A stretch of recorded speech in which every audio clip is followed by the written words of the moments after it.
Nothing in your yard looks different. But to the birds, everything changed, and they already made their decision.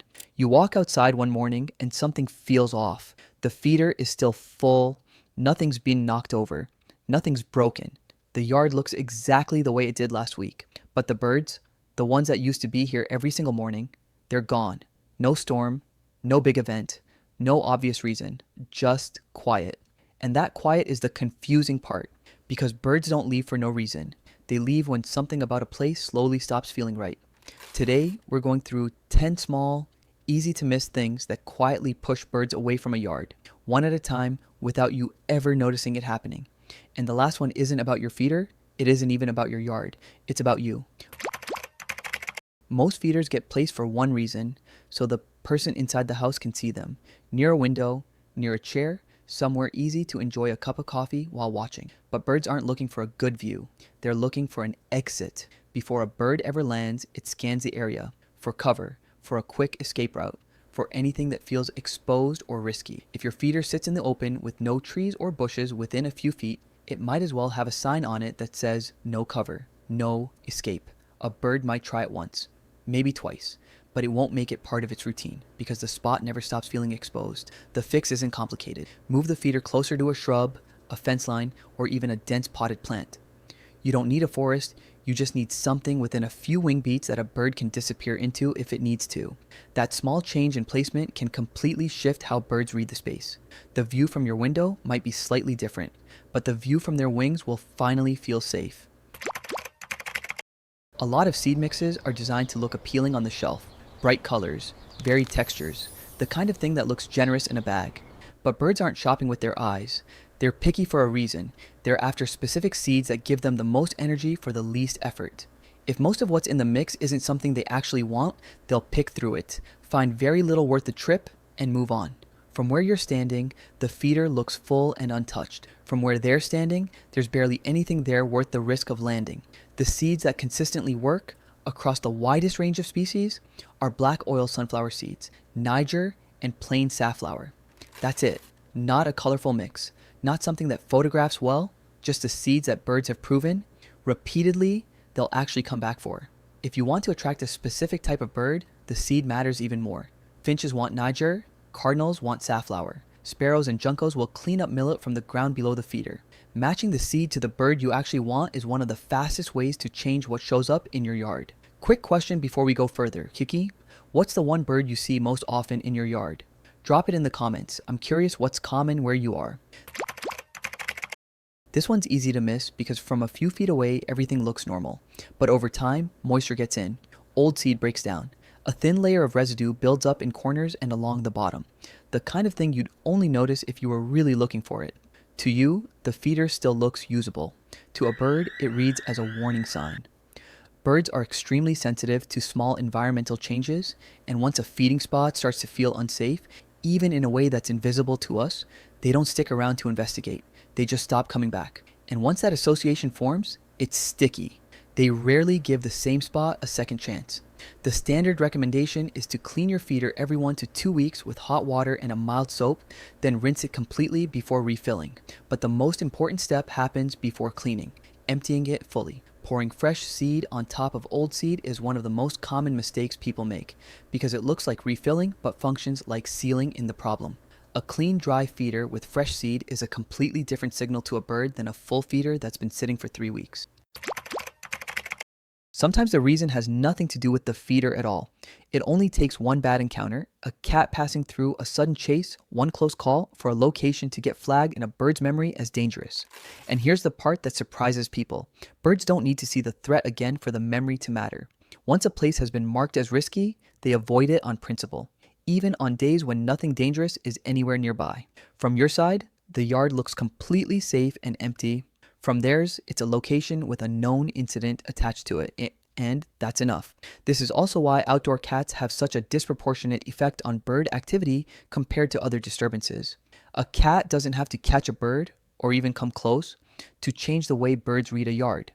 One sighting is enough to alter behavior for days, sometimes longer. If a neighbor's cat visits your yard periodically, birds in the area likely know it even if you've never seen the encounter happen. Food isn't the only thing birds are checking for. Water matters just as much, but not just any water. Still, water sitting in a bowl loses its appeal fast.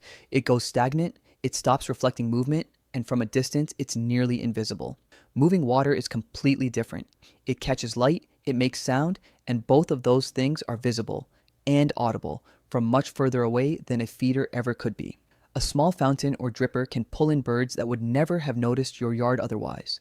A yard with food, but no water is only offering half of what birds are actually looking for. What a lot of people don't realize is that the sound of moving water works almost like a call. Birds navigating through a neighborhood are making constant small decisions about where to land, where to rest, where to drink. A yard that makes sound, specifically the low, irregular sound of water moving, gets noticed from the air in a way that a silent yard with the best feeder in the world simply doesn't. You don't need an elaborate setup. A small solar dripper placed at the edge of a bird bath costs almost nothing and can change what kinds of birds show up within days. Birds are actually very good at adapting to routines. They can learn a pattern and feel completely comfortable inside it. What they can't adapt to is unpredictability, sudden noises, fast unexpected movement, activity that never settles into any kind of rhythm. All of that registers as risk, even when nothing is actually threatening. If a yard never settles into a pattern that a bird can learn, it doesn't get a chance to feel safe, so the birds simply stop trying to figure it out and look elsewhere instead. Predictability isn't boring to a bird, it's the entire foundation of feeling safe. This is worth thinking about in terms of how your household actually operates. If there are kids, dogs, or frequent activity that bursts into the yard at random times throughout the day, birds will have a very hard time establishing a routine there. That doesn't mean you have to change how you live, but it does mean the feeder might work better in a part of the yard that sees less sudden activity. A quieter corner, even in an otherwise busy yard, can give birds the pocket of predictability they need.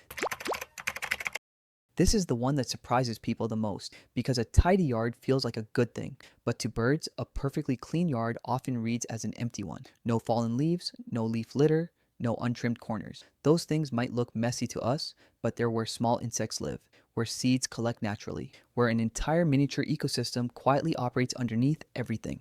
When all of that gets cleared away in the name of tidiness, the yard loses the small constant sources of food that birds actually rely on day to day. A feeder can supplement that, but it was never meant to replace it entirely. The leaf pile you've been meaning to clean up for 3 weeks, to a thrush or a towhee that's a foraging site, the unmowed strip along the fence, that's where sparrows look for grass seeds in the morning. The overgrown corner you keep ignoring, that might be the most valuable square foot in your yard, ecologically speaking. You don't have to let everything go, but leaving 1 or 2 intentionally messy areas can bring in species that a feeder alone never will. Sometimes, the changes that push birds away aren't about the feeder, the yard's layout, or even cleanliness. They're chemical. Treatments meant to deal with one specific problem. Insects on a particular plant, weeds in the lawn, often affect a much wider area than intended. And birds, especially when they're raising chicks, depend heavily on insects as a food source. Seeds and feeder food alone usually aren't enough during that period. If the insect population in a yard quietly drops, that yard becomes incomplete for birds in a way that has nothing to do with how it looks. And an incomplete environment, even a beautiful one, doesn't hold their attention for long. This is especially noticeable in late spring and early summer, when most songbirds are actively nesting. Even species that eat primarily seeds as adults will switch to feeding almost exclusively insects to their nestlings. Protein matters more than anything else during those weeks. A yard that's been treated and lost its insect population at exactly that moment can drive away breeding pairs that would otherwise have stayed all season. And once they establish a nesting territory elsewhere, they rarely relocate mid-season. Birds don't think in terms of the occasional visit.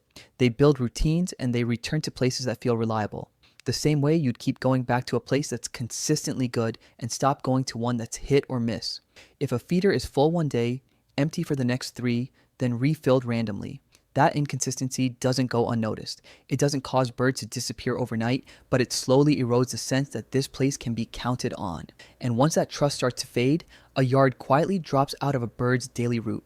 Not dramatically, just gradually. until one day it's simply not part of the rotation anymore. The good news is that consistency doesn't require obsession. You don't need to refill at the same hour every day. You just need to make sure the feeder never hits empty and stays that way for multiple days in a row. A larger feeder that holds more seed or a second feeder as a backup can solve this problem almost entirely without requiring any change in your schedule. It's not about perfection, it's about removing the long dry stretches that teach birds the feeder can't be trusted. And here's the one most people never think about. Out of every yard on the street, birds don't just land in random places. Over time, they return to a specific spot, and the spots they return to most are the ones where something more than food is on offer. They start to recognize the space, and eventually, they start to recognize you, your movements, your timing, the way you walk out to refill the feeder, the sounds your house makes. Slowly, without any dramatic moment marking it, a kind of familiarity builds, something close to trust. And when that trust is there, it doesn't vanish the instant something changes. It fades, gradually, quietly, the same way it built. What most people don't realize is that this recognition goes both ways. The birds that visit your yard most consistently are not random members of the local population cycling through. They are often the same individual birds, sometimes the same pair, returning day after day because your yard has become a known, mapped, trusted location in their world. That regularity you notice in them is a reflection of a decision they made about you and your space. When they disappear, it's not the species that left, it's those specific birds. And what brings them back is not just a full feeder, it's the feeling that this place is, once again, safe enough and reliable enough to be worth the risk of returning. So if you've noticed fewer birds lately and nothing about your yard looks obviously different, it might not be one big thing. It might be a few of these, stacking up slowly until one morning, the pattern just isn't there anymore. Not because the birds disappeared, but because piece by piece, something told them this place had changed. So next time you walk into your backyard, don't just look at what's there. Look at what might be missing. Because to you, it's just a yard. But to the birds that used to visit it, it was a decision. One they're quietly making every single day, whether to come back or to look somewhere else. The good news? Most of what pushes birds away is fixable, not with expensive equipment or a complete overhaul, but with small, deliberate changes made one at a time. A feeder in the right spot, the right seed, clean water that moves, a corner of the yard left a little wild. Consistency over time. That's it. Birds don't ask for much. They just ask that a place keep its promises. Be honest, which one of these is happening in your yard right now? And which one made you stop and actually think about it? Let me know in the comments. If this helped, subscribe. Next time we'll look at the small changes that bring birds back faster than people expect.